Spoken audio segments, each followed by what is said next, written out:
Hello, this is Physics 2212 Lab 2 Lines of Charge. Introduction to this lab. The purpose of this lab is to investigate interactions between lines of charged particles and demonstrate approaches computationally to determining the net electric field through breaking it down into smaller pieces and somewhat integrating over the charges. Another purpose of this lab is visualizing charge in GlowScript, which I briefly touched on with computational determining of the field. And little spoiler, significantly different results were found in this approach than the point charge assumption. On to the physics principles. First off, the interactions of fundamental particles. For example, opposite signs attract, like signs repel. This is very important when talking about electric field. Protons are attracted to electrons, while electrons are repelled from electrons, as well as how objects gain charge. Important equations for this, first off being the force of gravity on Earth. Force of gravity is equal to mass times the gravitational acceleration, and the force between charged particles, or Coulomb's law.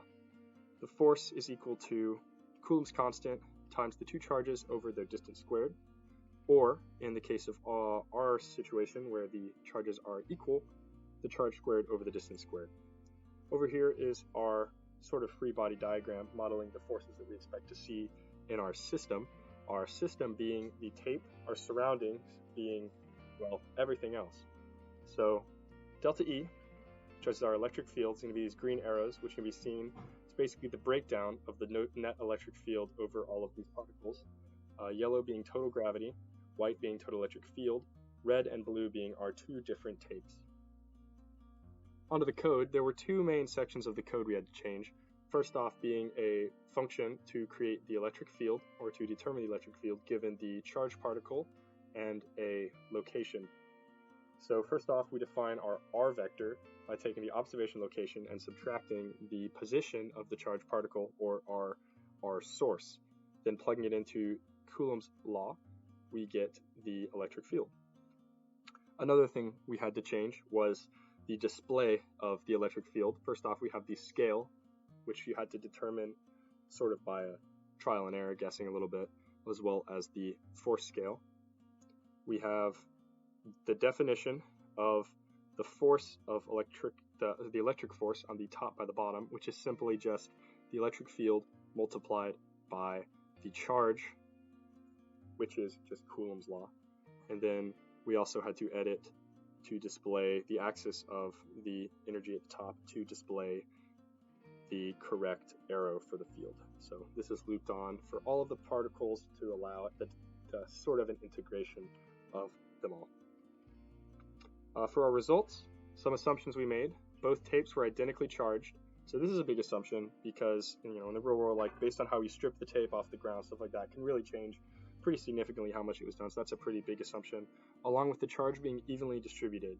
This is another pretty major assumption, but important note, there are less assumptions than last time. For example, assuming that these are a point charge, that's a big change, big difference. And as you can see, the lines and arrows from this display show that it is a very different answer than we saw before. On to discussion. What if you modeled each of your tapes as a single point charge?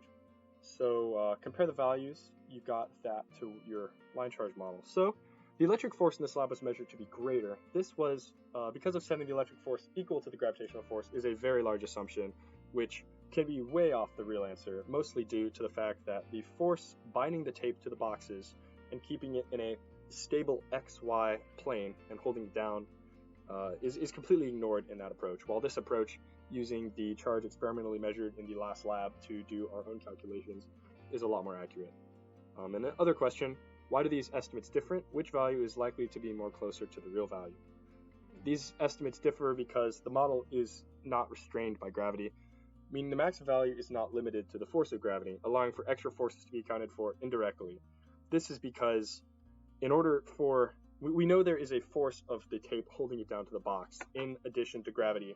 So we know that the electric force has to be greater than the force of gravity by this, or else there would be non-equal forces acting in all directions for the object not moving. Likely, this model is significantly more accurate overall in the estimation of the applied electric force on the upper tape. Thank you.